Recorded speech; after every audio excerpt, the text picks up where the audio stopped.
This is the new BMW M4 CSL. It is BMW M Division's 50th birthday present to itself, and it could well be the best M car BMW has ever built. In this video, I'm going to tell you exactly why, because I'm Matt Watson and you're watching Car Wow. Buy, sell, Car Wow. This new M4 CSL is essentially the spiritual successor to the E46 M3 CSL, and actually I went to the original unveiling of that car and they gave all journalists this little kind of carbon fibre roof. It was like a miniature version of what the car had, because a carbon fibre roof, that was the first time you got one on an M3. I actually sold that thing on eBay for about 300 quid. Probably wasn't supposed to do that, but I did. For the M4 CSL though, BMW has upped their carbon fibre game. Obviously the standard car gets a carbon fibre roof, so they had to go quite a bit beyond that. So the new car has a carbon fibre bonnet and bits of the paintwork are exposed so you can see the weave underneath. You've got a carbon fibre front splitter, carbon fibre side skirts, you've got a carbon fibre boot lid, and on that boot lid is a ducktail spoiler, just like the ducktail spoiler on the M3 CSL. There are some other changes for the M4 CSL. For instance, the grille has less veins in it than the standard car. There's also red accents around the grille itself, on the side skirts and on the bonnet. And BMW are actually using their old BMW M badge design around the BMW logo on the bonnet and elsewhere on the car, like they use on the old 3-litre CSL Batmobile. Finally, the changes are completed by some new brake light designs, which have a sort of ribbon effect to them. Yellow in the headlights, just like on the M5 CS, and some exclusive paint schemes, such as this frozen Brooklyn Grey. Underneath that carbon fibre bonnet is the same 3-litre twin-turbo straight six you get in a normal M4 competition. However, BMW have fiddled with the car's ECU to increase boost pressure. As a result, you get 550 horsepower instead of the standard competition's 510 horsepower. Torque is the same, 650 newton meters. However, the M4 CSL holds onto its peak torque for 450 revs longer. That engine sends power to the rear wheels only. There is no X-Drive version of the CSL, and the gearbox is the same as in the standard M4, so it's an 8-speed ZF with a torque converter, but it does have launch control. Just like the standard car, you've got a switchable exhaust system which you can make louder, and the back box on the CSL is made out of titanium, which helps save weight but also increases the sound quality.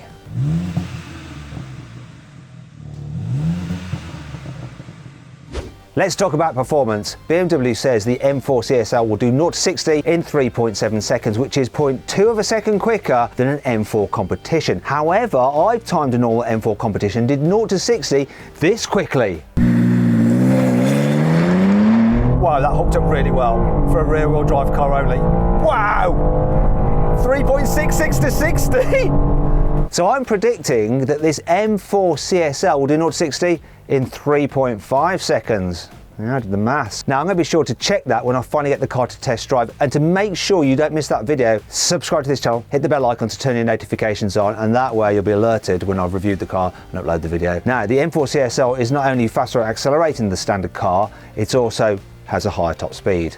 191 miles an hour, which is 11 miles an hour more than an M4 competition can do. It's also the quickest production BMW round the Nürburgring with a time of 7 minutes 20 seconds. Never ever mention the Nürburgring, Matt, you know what happens. Is the question old?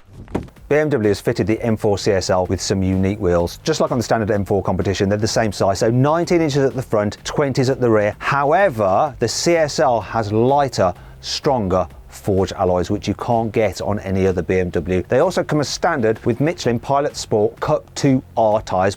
Brilliant for the track, little bit crap on a wet, cold road. So if you'd rather have some more sedate tyres, BMW will fit those instead as a non-cost option.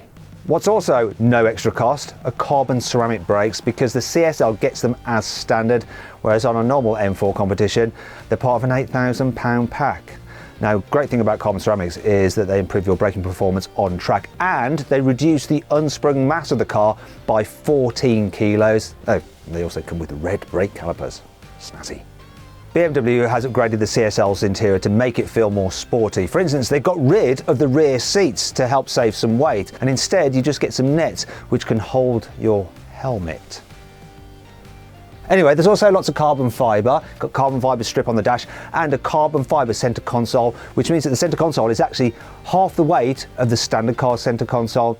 There's also a fire extinguisher, and unlike some other brands which strip out their cars entirely, you still get a normal BMW infotainment system, but it does have some CSL logos and a full 10-speaker stereo. Changes to the M4 CSL aren't just about the looks or the engine's performance or the brakes, it's also about the handling. So BMW has reworked the suspension. Also, the car sits 8mm lower to the ground. There's stiffer anti-roll bars. They've also altered the geometry on the car. There's more camber on the front wheels, so they'll give you slightly better cornering grip. And the shock tower brace is beefier to make the car more rigid. Meanwhile, at the back, they've just removed the bushings between the subframe and the body, so it's just hard mounted. So the ride is probably going to be a little bit firmer than on the standard car. They do still, like the standard car, get adaptive dampers. To help keep you in place when you're making the most of those suspension upgrades, the CSL comes with some sporty bucket seats. The design is very similar to the ones that you get on the M3 and the M4 competition as an option, and I love those seats on my M3 competition. However, the ones in the M4 CSL, the backrest doesn't move. You can't even flop it forward to allow access to the rear, but then I suppose you don't need to go in there apart from to fiddle with your helmet. Anyhow, I've got to stop this, haven't I? Anyhow, the seats, they do slide forwards and backwards, but if you want to raise them up or lower them down, you have to go to a BMW dealer, and a man with a special tool will alter the height of them for you. Now, someone in the office said you have to be a special tool to come up with that idea for some seats, but I don't agree, yeah? Neither do you, if you're a BMW fanboy? Yeah. Also, you should be aware that the seats don't have anything like lumbar support or heating or cooling. So how much weight has BMW saved exactly? Well, the use of those Focus Sport seats saves this much weight. The removal of the rear seat saves this much weight. The use of carbon fibre throughout the car has saved this much weight. That titanium back box has saved that much weight. The carbon ceramic brakes have saved this much weight. Less sound insulation has saved this much weight. And then some other bits and pieces I can't quite remember have saved this much weight.